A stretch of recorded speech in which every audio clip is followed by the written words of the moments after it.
დღევანდელი ახალგაზრდული მოძრაობის გარემო ძალიან განსხვავდება 1978 კი არა, ჩემდროინდელი ახალგაზრდული, ასე ვთქვათ, მოძრაობების გარემოსგან. ხო, მაშინ რაღაცა ჩემ დროს უკვე პლურალისტური მედიის ჩანასახი მაინც იყო.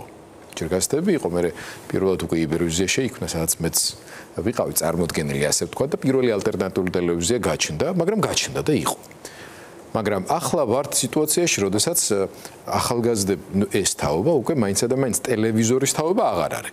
ტელევიზიას თავისი როლი უნარჩუნდება, ძირითადი პოლიტიკური კონტენტის წარმოებელი მაინც ტელევიზია და აქაც კი რასაც ვნახულობთ პოლიტიკაზე უმეტესწილად ტელევიზიების სატელევიზიო მედიის შექმნილი არის, თუმცა გაჩნდა სხვა ბევრი ალტერნატივა, რაც კარგი არის. მაგრამ მეორეს მხრივ ეს არის სერიოზული შესაძლებლობა ავტორიტარული სისტემებისა და სახელმწიფოებისათვის, აი ამ ალტერნატიული ქსელების მეშვეობით აქტიური მანიპულირება, აქტიური ჰიბრიდული ოპერაციები ჩაატაროს. ვერიდები ძალიან ტექნიკურ და ისეთ ტერმინებით არ მინდა ვილაპარაკო. სპეცოპერაცია, მაგას ქვია საინფორმაციო ფსიქოლოგიური ოპერაცია. რაზეც ახლა ჩვენ ვსაუბრობთ, ერთ-ერთი მთავარი სამიზნე არის მაინც ახალგაზრდობა, TikTok-ების და სხვადასხვა რესურსების მეშვეობით, სადაც უფრო რუსული ნარატივების მხარდაჭერი გვერდები დომინირებს.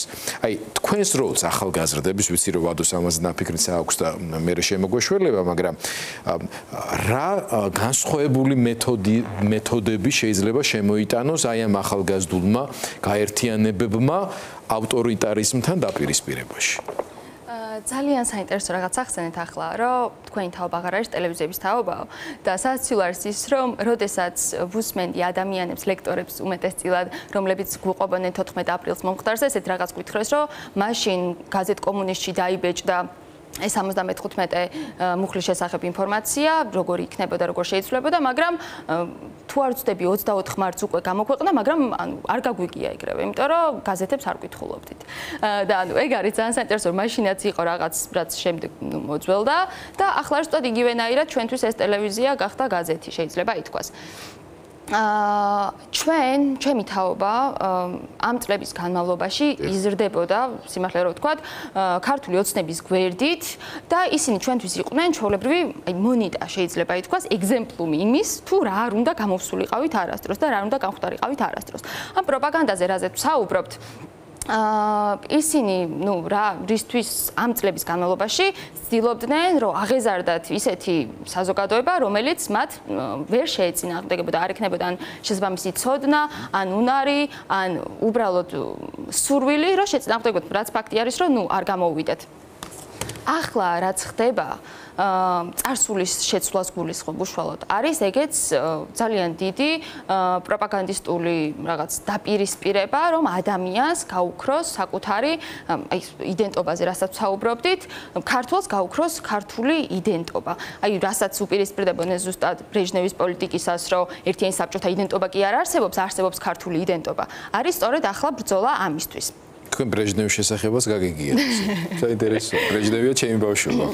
მაგ პერიოდს ქვია ზასტოი, ესე დაარქვა მე გორბაჩოვმა. უძრაობის ხანა იყო და სხვათა შორის აი ქართველი სოვიეტიკუსების უბედურება და ჩვენი ზოგადად ამზე და ასაკოვანი თაობები ზუსტად ის არის, რომ მათ ახსოვთ მარტო ბრეჟნევის პერიოდის საბჭოთა კავშირში ცხოვრება, როდესაც მეტნაკლები სიმშვიდე იყო, რაღაცა პერიოდი ეკონომიკურად, სოციალურადაც სტაბილური სიტუაცია იყო, თუ არ ჩავთქვით ავღანეთის ომში წაყვანილი ქართველების პრობლემას, იქ დახოცილი ქართველი ახალგაზრდების, მაგრამ არც ის პერიოდი ახსენდებათ, მანამდე რა უბედურებას ტრიალებდა და რა სისხლსა და ჩონჩხებზე წაიღო ის იმპერია და რამდენი საუკეთესო ქართველი დახოცეს ხო და რა შიში ცხოვრობდა ეს ხალხი და აღარც ისახსოვთ უკვე მეც რაც ძალიან კარგად მახსოვს იმაში მაღაზიებში რომ შეხვიდოდი და კონსერვის პირამიდები რო ქონდა დაგებული იმიტომ რომ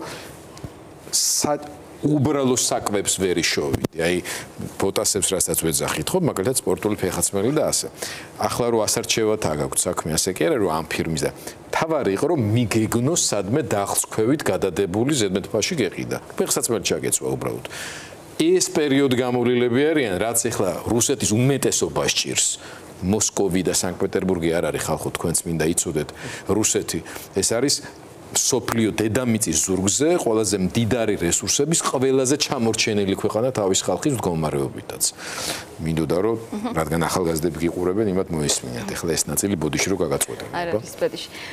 და საუბრობთ იმაზე, რომ პარალელურად ეს წვდომა ამ რა ვიცი, თუნდაც TikTok-ი ახსენეთ და სხვა საშუალებებზე გვაძლევს რეალურად მეტ ინფორმაციას. კი არის ეს მცდელობები რაღაც რო ჩაახშონ, რაღაც ხმაური გამოიწვიონ, მაგრამ არა, ანუ ჩვენ მე ძალიან მომწონს ზოგადად ის, რომ აქციებზე მე ვერ გრძნობ წყვეტას თაობებს შორის, იმიტომ რომ იქ არ ვართ მარტო სტუდენტები, იქ იბრძვიან წინათაობის ადამიანები, მის წინათაობის ადამიანებიც და როდესაც ესენი რაღაცას ჩაგუძახიან, რომ ეს სწორია და თან არგუმენტის გარეშე და უბრალოდ სიტყვებს გვეუბნებიან და ჩვენ ამის უნდა ვიწამოთ, ეს არის მათი პროპაგანდა.